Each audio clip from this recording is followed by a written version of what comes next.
Hey, what's going on? In today's video, we're going to be talking about Fallout 76, why it's so popular right now, and different reasons why you need to be playing it in 2025. I'm Delta, so let's get right into it. Season 2 of the Fallout's TV series is right around the corner, which premieres on December 17th. So right now, the Fallout 76 servers are popping with returning players and newcomers like myself. I've always been a Fallout 4 kind of a player, single story mode. Never really got into the whole Fallout 76 game. I did try to play it a few years ago, but it just kind of fell out of my hands a little bit. Now I'm starting to dive back into it, trying to get familiarized with how different this game is compared to Fallout 4. And trust me when I say that, it is extremely different. If you've played both of the games, you'll definitely know that these are very different games. But they also have pros and cons to each of them. So I would say, Fallout 4 probably has a better story, but Fallout 76 has, obviously multiplayer, so you can play with your friends. You can do, big events, and anybody who plays this game would know that.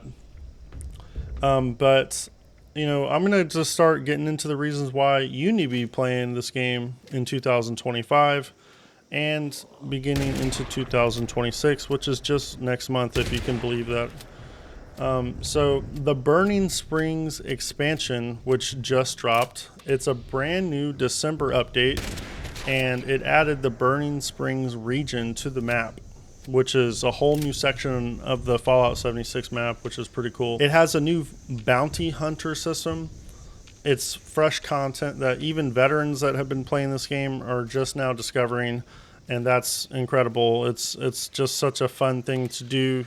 Adds new life to the game, so you can go in there and hunt down your bounties, essentially get money and XP for it. And also, there's active events right now with the show's release.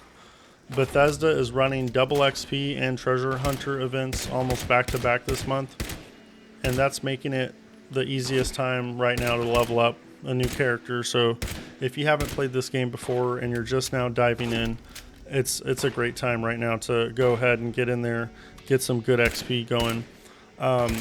Also, I just joined the game like literally 2 days ago, and I'm already level 45, and that's because I hooked up with some friends of mine on Xbox Live, and they were able to help boost me up a little bit and get me into some of those events so that I could get a whole lot of XP, which has been great. So right now you're also getting free season rewards. The current scoreboard season pass has been amazing, and it has amazing camp items and weapon skins themed around the show that you can earn just by playing casually. So that's pretty cool. You get some rewards that are reflective of the TV series, which is pretty cool. And you get a complete game. So after 7 years of updates, Wastelander, Steel Rain, The Pit, Atlantic City, Skyline Valley, the game is finally feature complete, if you will.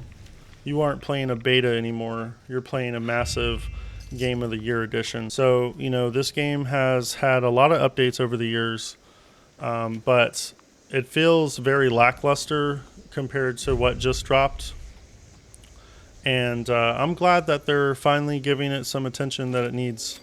So some of the game changers that I'm going to be talking about today in today's video with the Fallout 76 the playable ghouls. You can now play as a ghoul, and the Ghoul Within update, that's what it's called, and just a couple of days ago actually, and it finally lets you play as a ghoul.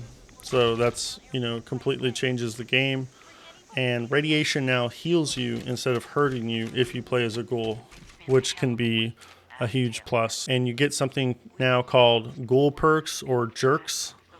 If you choose to be a ghoul, you can get access to these exclusive perks like Feral Rage that makes melee combat insanely satisfying compared to the clunky combat of Fallout 4. So, that's a big plus. So raids are back. Gleaming Depths. The Gleaming Depths raid offers actual MMO style in-game content It requires teamwork and roles, giving you a reason to maximize your build. So I personally haven't gone into that yet, but that sounds pretty cool. And if y'all know more about it, please put it in the comments below. Let me know what the Gleaming Depths are. But yeah, it sounds like it's definitely going to add some more playability to the game.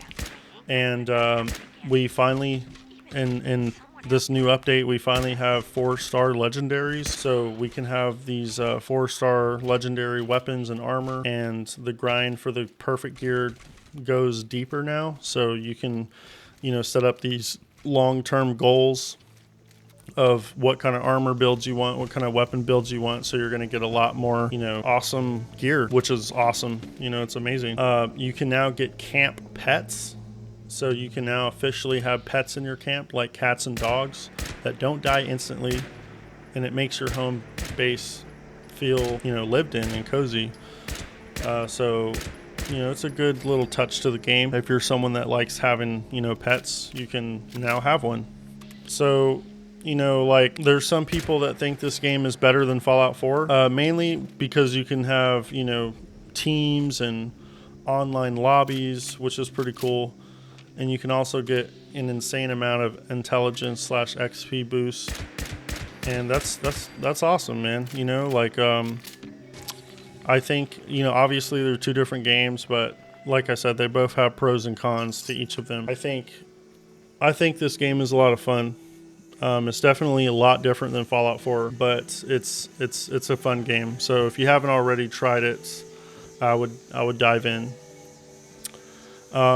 So I want to talk a little bit about the map, the Appalachian map. It's around 4 times the size of Fallout 4's Commonwealth, which is, kind of crazy to think about, because the Commonwealth in Fallout 4 is pretty big. And now it includes diverse biomes like the Ash Heap, the Toxic Valley, the New Skyline Valley, and of course the Burning Springs area. So, you're going to get a lot more variety in this map compared to Fallout 4's map. So the enemy variety, I want to talk about that a little bit as well. In Fallout 4, they have super mutants and raiders, but, Fallout 76 has like the Mothman, the Wendigos, the Sheep Squatch, the Ultrasite Terror, and the Jersey Devil. The Cryptids make exploration generally scary. So there's a bunch of different enemies in Fallout 76. One of the scariest enemies to me is the Scorched, because they're like zombies almost. It's kind of crazy. Like you just, walk around a corner and then you run into one of these things and they're trying to kill you. So it's kind of scary, but it's cool. I like it. It's like I said, there's a lot of enemies that you can choose from in this game, and it seems like the action's not really stopping. Also, I feel like there's, I'm sure there's bosses in Fallout 4, but it's nothing like compared to Fallout 76. So you're going to get a lot more bosses in Fallout 76, which is, a lot of fun. Fighting bosses is pretty cool. One of the new updates they just made was the quality of life update, which is like if you're new to this game and you haven't played it and you're just trying to get into the game and start out with something instead of nothing, you can now start as a level 20, which is really, really cool. You can also even buy your way to level 50 in the very beginning. However, I don't recommend doing that because, like I said, I started 2 days ago. I'm already level 45. If you find the right friends, they can get you boosted up. So I wouldn't recommend buying to level 50. But I would recommend starting out as a level 20 when it gives you the option to. So there's now donation boxes. Every train station and Vault 76 has a donation box where high-level players dump ammo, plans, and stim packs into these boxes. And so, obviously, like, that's going to help out the noobs, help out the new people like me get started, get going in the game.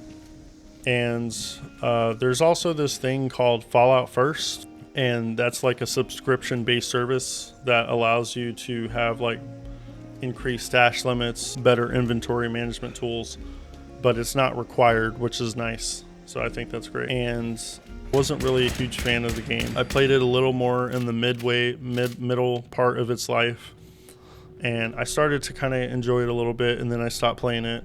And now that season 2 of the TV series is dropping, I decided to give Fallout 76 another go.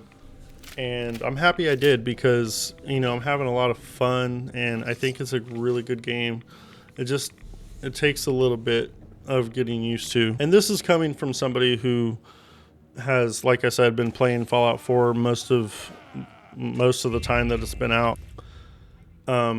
So if you enjoy the Fallout series and you want to give this another try in 2025, I think now's a great time. There's all these different things that have come out, and they've really improved the quality of life, I think, for the game and for the players.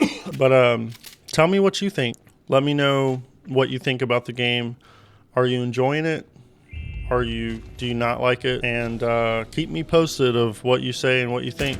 Put it in the comments. And thanks for, watching the video. Like and subscribe, and I'll see you next time. Thanks for watching. Peace out, guys.